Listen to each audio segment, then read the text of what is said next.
नमस्कार दोस्तों, मैं विकास। और मैं निधि। तो आपने रिसेंटली बहुत सारे वीडियोस देखे होंगे और न्यूज़ में देखा होगा कि ऑस्ट्रेलियन गवर्नमेंट ने रूल्स हार्ड करना स्टार्ट कर दिया है। रिसेंटली 5-6 महीनों में बहुत सारे ऐसे अनाउंसमेंट हुए हैं जिससे जो आने वाले स्टूडेंट्स हैं और आने वाले माइग्रेंट हैं उनको इम्पैक्ट हो सकता है जब भी वो अपना वीज़ा ऑस्ट्रेलिया के लिए अप्लाई करेंगे तब।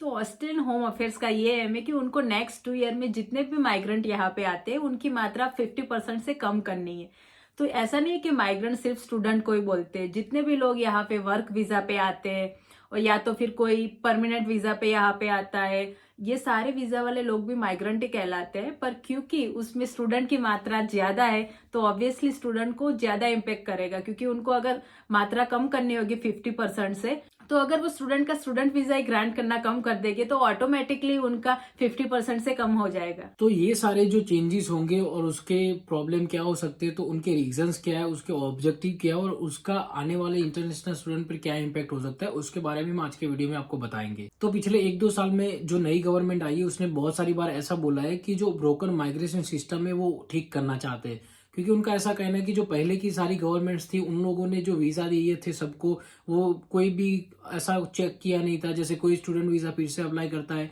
कोई विजिटर वीजा में से कन्वर्ट करवा के यहाँ पे स्टूडेंट वीजा ले लेता है, तो वो सारे जो प्रॉब्लम्स थे वो आइडेंटिफाई करने लगे एक एक करके। उसकी वजह से उन लोगों ने नए नए जो रूल्स है वो इम्प्लीमेंट करना स्टार्ट कर दिए, बट वो रूल्स की इफेक्ट जो आने वाले स्टूडेंट्स और आने वाले माइग्रेंट है उनके ऊपर होने वाली है। और गवर्नमेंट का ये भी कहना है कि यहाँ पे हाउसेस क्राइसिस ज्यादा ही हो गए। ऐसा नहीं कि सिर्फ इंटरनेशनल स्टूडेंट को ये फेस करना पड़ता है, यहाँ के लोकल जो ऑस्ट्रेलियन है उन लोगों को भी अब रहने के लिए घर नहीं मिल रहे हैं।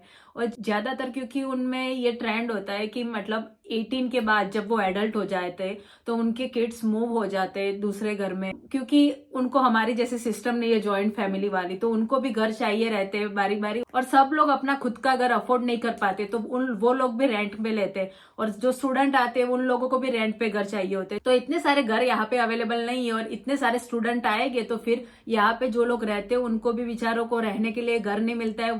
कई लोग वो कैरेवान में रहते हैं, ऐसा भी न्यूज में आया था, कई लोग कार में भी रहते हैं।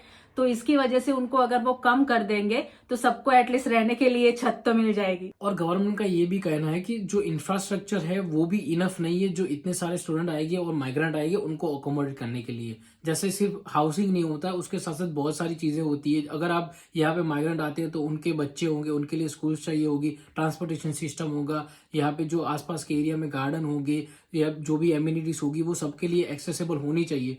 तो वो इंफ्रास्ट्रक्चर होगा नहीं, तो वो इंफ्रास्ट्रक्चर ना होने की वजह से जो यहाँ के ऑस्ट्रेलियन लोकल्स है उनको भी प्रॉब्लम होता है। तो उनकी वजह से उनमें ये होता है कि भाई यहाँ पे माइग्रेंट्स लोग इतना आते हैं तो उनकी वजह से उनको जी ये सब सहन करना पड़ता है, उनको सारी जो सुविधा होती है वो नहीं मिल पाती है। तो बेसिकली उनको ये है कि यहाँ पे ऑस्ट्रेलियन को कोई प्रॉब्लम नहीं होनी चाहिए, माइग्रेंट वो बुलाते ही जाएंगे। ऑब्वियसली उससे कंट्री से बहुत फायदा है, पर उनको यहाँ की जो अर्थव्यवस्था है उनको खराब नहीं करना है। तो यहाँ का एक न्यूज़पेपर है सिडनी मॉर्निंग हेराल्ड करके, तो उन लोगों ने एक सर्वे किया था और उस सर्वे में उन लोगों ने ये क्लेम किया कि यहाँ पे ऑस्ट्रेलिया के जितने भी ऑस्ट्रेलियन वोटर्स है उनमें से 62% ये सोचते हैं कि यहाँ पे माइग्रेंट अब बहुत ही आने लगे हैं और जिसका इम्पैक्ट उनकी लाइफ में भी होने लगा है। तो अब हम बात करते हैं कि यहाँ पे ऑस्ट्रेलियन गवर्नमेंट ने रिसेंटली बहुत सारे चेंजेस किए जो 4-5 महीनों में, और आने वाले टाइम में जो चेंज करने वाले उनसे जो भी यहाँ पे स्टूडेंट्स आएंगे और माइग्रेंट आएंगे उन पे क्या इम्पैक्ट होने वाला है। उनका ये कहना है कि यहाँ पे जो, जैसे कि निधि ने पहले बताया, जो आते हैं माइग्रेंट्स उनमें सबसे ज्यादा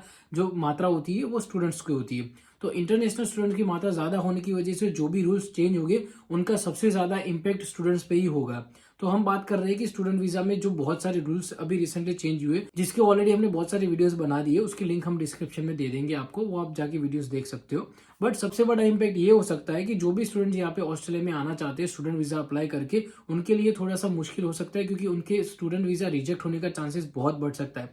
2 रीजन है, एक तो बहुत सारे लोग अब वीजा अप्लाई करने लगे, और दूसरा रीजन जैसे कि हमने बताया कि ऑस्ट्रेलियन गवर्नमेंट वीजा रेशियो कम करना चाहती है, उसकी वजह से आपके वीजा रिजेक्ट होने के चांसेस बढ़ जाते हैं। और ये हमने रिसेंटली बहुत सारे स्टूडेंट के लिए देखा भी है, हमको बहुत सारे लोगों के ऐसे मैसेजेस आते हैं, कमेंट्स आते हैं कि हमारा वीजा रिजेक्ट हो गया, अब हम क्या करें। तो आज से 4-5 साल पहले ऐसा होता था कि अगर आप स्टूडेंट वीजा अप्लाई करते हो, आपका वीजा कैंसिल हो जाता है, तो आप फिर से स्टूडेंट वीजा अप्लाई करोगे तो आपके वीजा आने के चांसेस रहते हैं। बट अभी थोड़ा ऐसा प्रॉब्लम होने लगा है, बहुत सारे एजेंट सबको ऐसा ही बताते हैं कि अब फिर से अगर आपका स्टूडेंट वीजा अप्लाई करना चाहते हो एक बार रिजेक्ट होने के बाद, तो फिर से वीजा आने का चांसेस बहुत कम है, फिर से भी रिजेक्शन ही आएगा।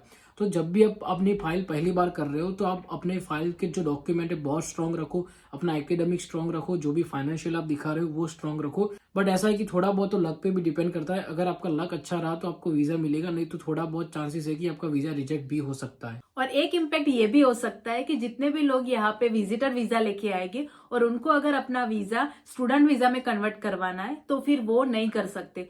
उनको अगर स्टूडेंट वीजा में कन्वर्ट करना है तो उनको अपना विजिटर वीजा खत्म करके अपनी कंट्री वापस जाना पड़ेगा और फिर वहां पे जाके उनको दूसरी बार स्टूडेंट वीजा अप्लाई करना पड़ेगा।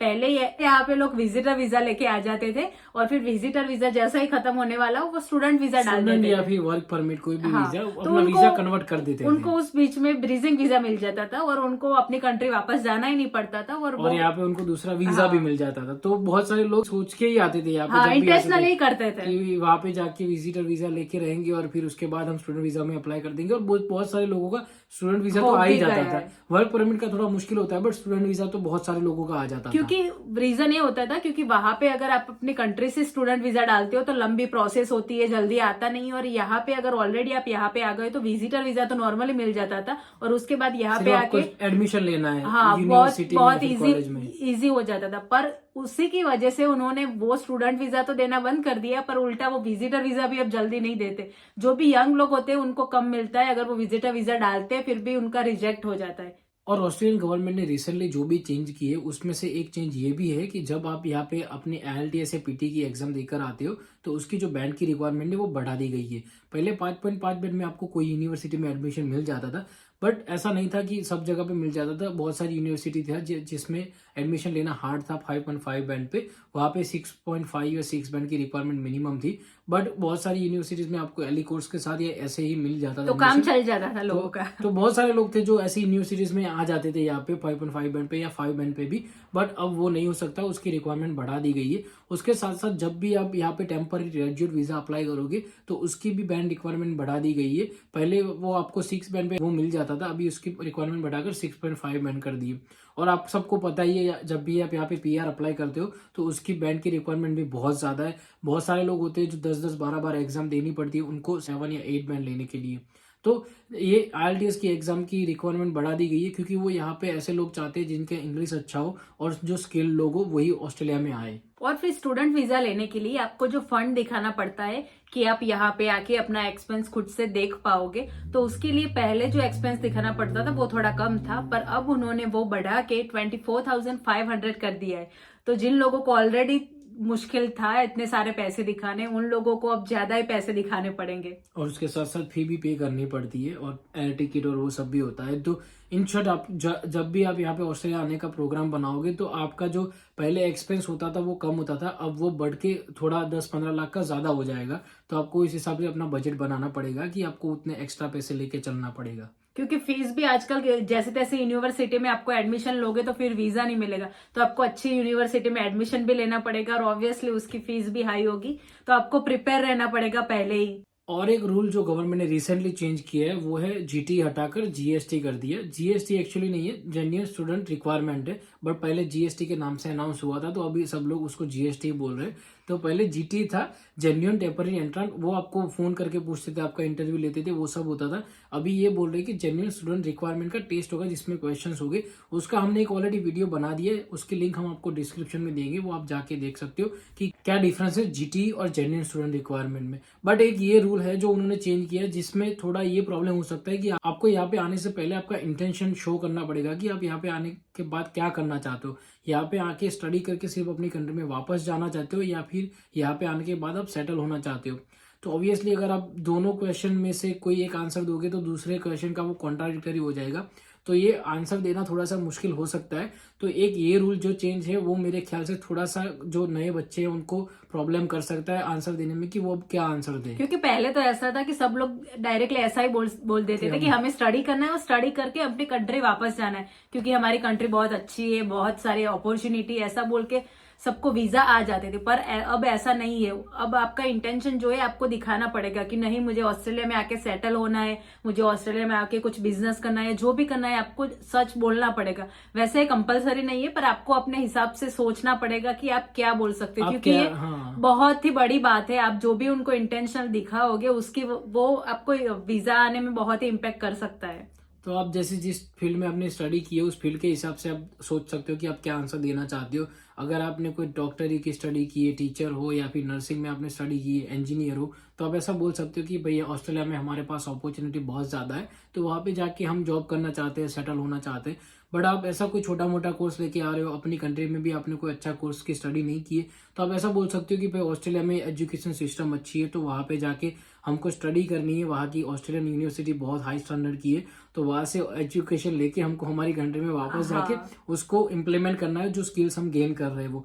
तो उस हिसाब से आप आंसर दे सकते हो अपनी फील्ड के हिसाब से, अपने एक्सपीरियंस के हिसाब से।